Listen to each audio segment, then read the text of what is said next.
Hey everyone, how you doing? Joe here. Today, MaryAnn is going to be making a frittata, and she's by the sink right now washing some stuff out.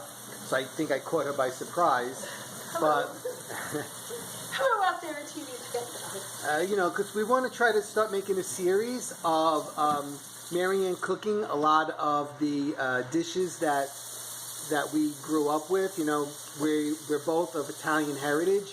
And I think everybody's always interested in how to make Italian food. So here she is making that frittata today. Okay. So right now, this one is going to be, you can make it with anything. So my mother always made it usually on a Friday night. So the scallions I just cut up. And then I'm going to add eggs and cheese. You can just cut them in small pieces. And you use the stems as well. What I did was I cleaned it and I washed it. And then if the top parts here look a little bit funny, just that part, just get rid of whatever that part is. But you can use the tips too. It has a nice flavor. And it's going to cook down to virtually, nothing. And then what I'm going to add is cheese. I have some leftover French fries when we went out to eat. Being Italian, we don't throw anything away. So I'm going to cut that up small. And then whatever kind of cheeses you like. So that's why I'm going to cut these small pieces here so that you don't get a big stringly piece. And hopefully this will be good. And I'm going to be frying it in a little bit and then we'll be back. I'll just show you, okay? I'm going to just add a little bit. You actually could add the oil before, but I was trying to save on the pan. I'm just going to do that a little bit. I just use the ShopRite extra virgin olive oil. But if you don't have that, you can use any oil. And then I'm going to season it with just some salt and black pepper. And that's to your taste. But remember, we're going to put cheese in here, so I don't want to put a real lot of salt on here. Because I happen to be a cheese person, so I love cheese. And then and I'm going to saute it. I'm going to bring it to the stove. I have my pan on already. And then we're just going to go through. Probably about an eighth, little less. When you're pouring it in, probably just make sure it's like 3 by 3. And then if you see it needs more, you're just going to put more in. So it actually could use a little bit more oil. So I'm going to get that going. 1 second. So you're going to see, I just cut them into small pieces, and I'm going to just let this cook down, and then we'll be back, okay? As I said before, we went to, I guess I don't remember even where, one of the diners or somewhere, we got the French fries that we didn't use, and usually I never take the French fries, but what you can do is, and I only use this kitchen, this is my That's not the scissors you use to cut paper. Right, I just use this to cut, and what I do is I just cut these in small pieces, and why I put it in a different a little different frying pan is because I'm going to toast these up a little bit, and then I'm just going to throw them in. This is not typical. I normally wouldn't do this, but I have these, and as I said to you before, I'm just going to put them in. It just gives it a nice little extra flavor. All right, we'll be back. I added a little bit more oil to this, and I'm sorry if you can't hear it because of the pan, but look how nice the green stems, so it brings this beautiful color out. And then I'm just going to still cook it down a little bit more. So while I was cutting up those French fries, that was there, okay? So I'm going to just lower the heat and let it cook a little bit down, all right? And I even out everything because I'm very anal. Okay, and I'm going to show you, okay, what I'm going to do. All right, so hold that. Keep looking at that. Now what I have here, and I'm going to start this, is on this side, if you take a picture of this, this is the French fries that I cut up.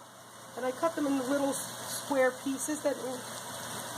And what I'm going to do is just toast this, and then when I mix the eggs, I'm going to add that in. So it'll give it a little bit of, as I said, you can use anything you want, okay? So you'll be back with both things. Ciao. Okay, I'm going to shut this off because it looks like it's pretty well done. And remember, it's going to keep cooking. You can cook it to whatever tenderness or whatever doneness that you like. But see, these are getting, and it'll continue to cook a little bit after I shut this off. Now the French fries, or potatoes, I have going here. I'm going to use the same one because they're all going into the same. See, if you notice, this is just crisping up a little bit. You see like a little brown that it's just getting. And again, this was just so I didn't throw it away. So you see they're getting a little toasted. So it's kind of like a little extra added ingredients to the frittata, if that's what we want to call it. Now we're going to come here and I'm going to just show you. What I'm going to use is, I have this cheese that we had cut up already. This was the Jarlsberg Swiss cheese, and Joe and I love cheese. What I started to do in here, I started to cut up the what is this? The Parmesan Reggiano, and that's very salty. So there's some pieces in here. Now I have this in my hand because that's what I'm going to use so far, and I also have the non-smoked provolone cheese. So I just kind of shred a little bit of that.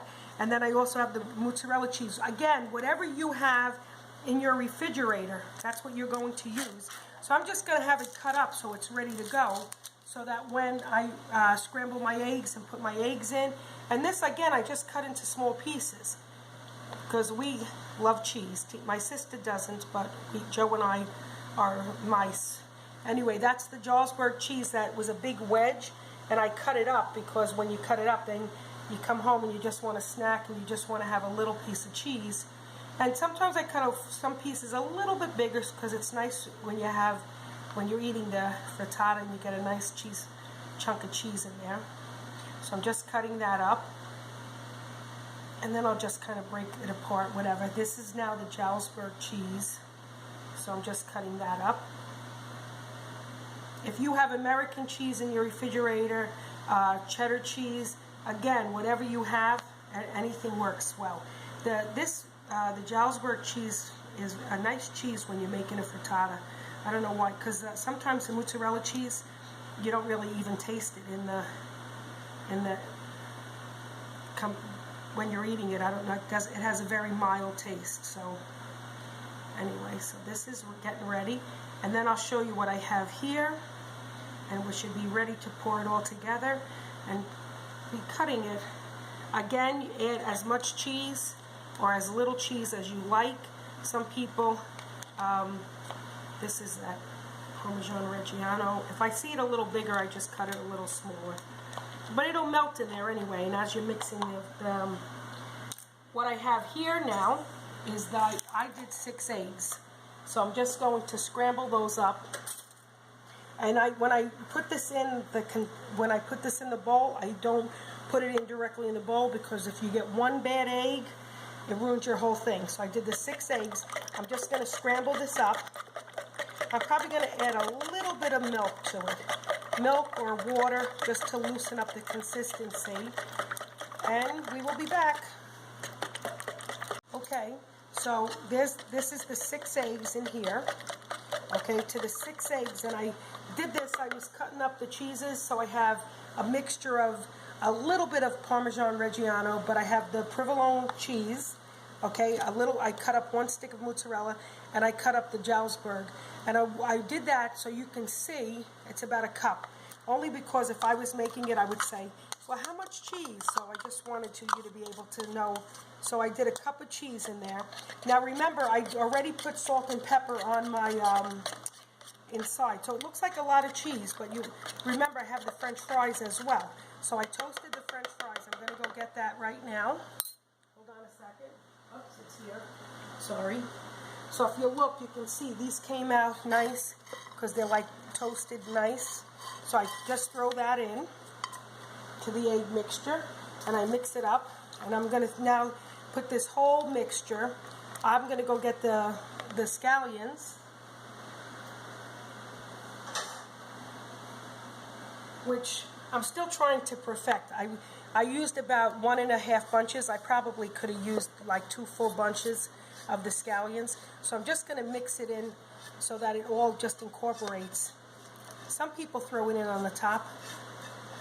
Okay, and you'll see the pan still has a little bit of a grease mixture in it, so that's fine, because that's what I'm going to use. So I'm just going to take this mixture now and put it right back in this frying pan, and I'll show it to you when we get it there. Or you want me to show you as we're doing it? You want to pour it in? Yeah, I can pour it in. I just have to put something hot down. Hold on. I added about a tablespoon of milk also, so you can see. Okay, so what I'll do now is I'm going to take this, I'm going to cook it at a low heat.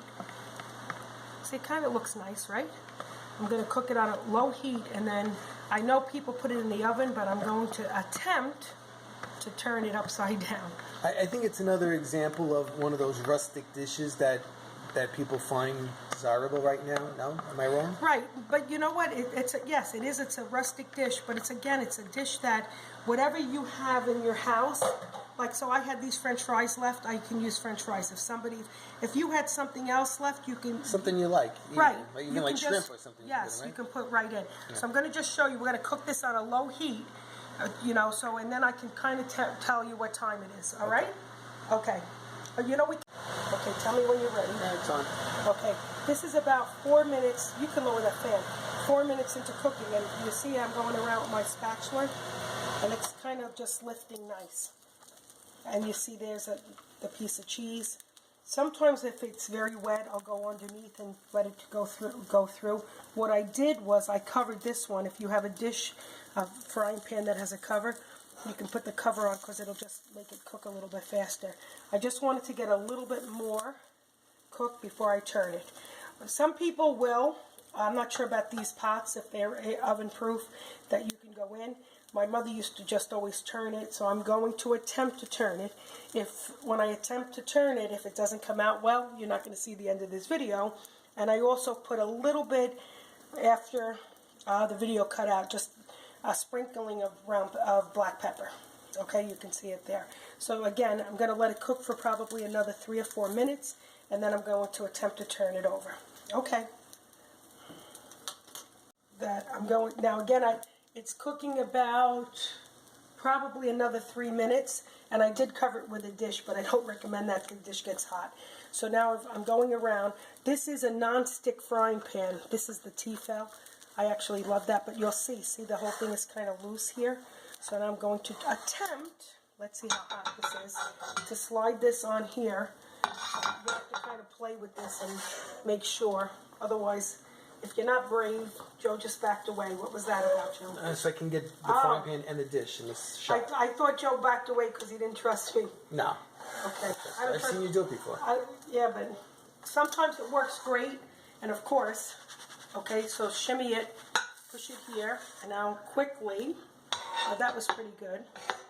Okay, so I'm just going to put it right over. Made a little mess, not too bad. That's okay, because Joe will clean it later. But look how nice the outside, right? And I don't waste this either. So I push that back in, and then I'll wash this dish. But it was not too bad, almost. So I just kind of straighten it out now, but it doesn't matter. So you're going to cook it, and I cook it uncovered. And then cook it just till you see that it's probably done. Maybe another 2 or 3 minutes, and it should be perfect. Nice crust, right? You love that part. Yep. Notice it's nice and firm, so you know it's cooked all the way through. Okay, and again, I went around the outside parts, and that little bit of oil that we were using to saute I'm shaking it, and I actually can do it 2 ways, but let me show you the outside of it. So, okay, pretty good, right? Not bad. You wouldn't have got to see this if it flipped, but it flipped good. And next time I will show you. So this is cheese, scallion, and potato frittata. And we will show you the inside. Okay? 1 pot meal. Okay, so here's the finished product. And it's kind of like a frittata, I guess, but so you'll see the scallions. It is a frittata. Yes, but I'm just saying, because I don't put it back in the oven, I just turn it. So I love it. You'll see that little thing there, that was the cheese. For real. It's really good.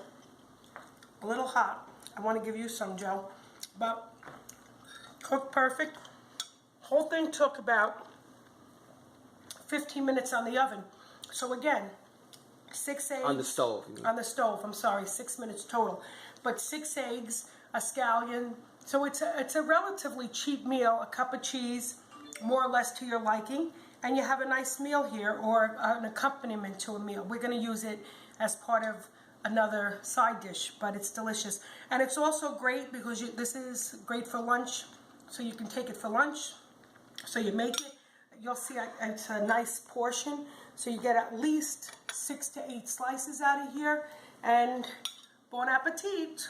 Okay, everybody, so if you like this video, please like it. And if you haven't subscribed to my channel, please do so. You'll see a lot of my holiday stuff in the fall, Christmas, and other things that I'm up to. And also I'm adding in Italian cooking with MaryAnn. So subscribe to my channel and you'll get all of that information. Okay, everybody, see you soon. Bon appetit. It's delish.